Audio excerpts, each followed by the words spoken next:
Bawat kaitan, panahon ng buhay, bawat buhay, mayroong simula. Ang buhay mo ay di sa'yo napag-isip.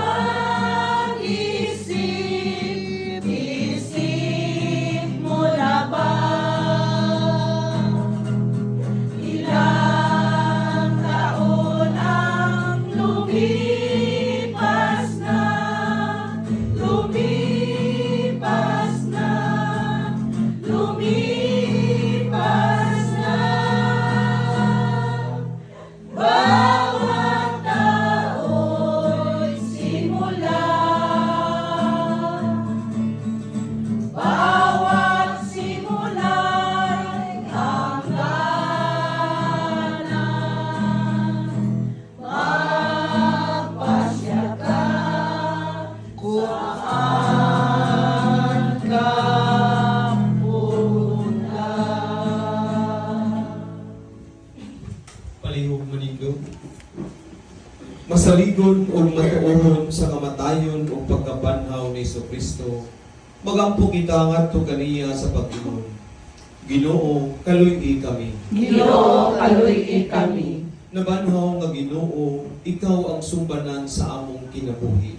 Ginoo, kaluy kami. Ginoo, kaluy kami. Ikaw ang saad o bulagway sa among pagadangatan. Ginoo, kaluy kami. Ginoo, kaluy kami.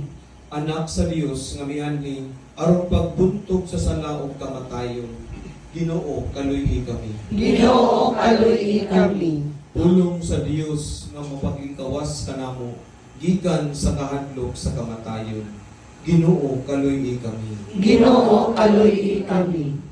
Ilansang nga Ginoo, gipasagdan sa kamatayon, gibanhaw sa himaya. Ginoo, kaluy kami. Ginoo, kaluy kami. Ginoong Hesus, malumong magbalantay ug tuburan sa pahulay sa among kalag. Ihatag ang kalinaw nga walay katapusan alang sa mong igsuon nga si Teresita.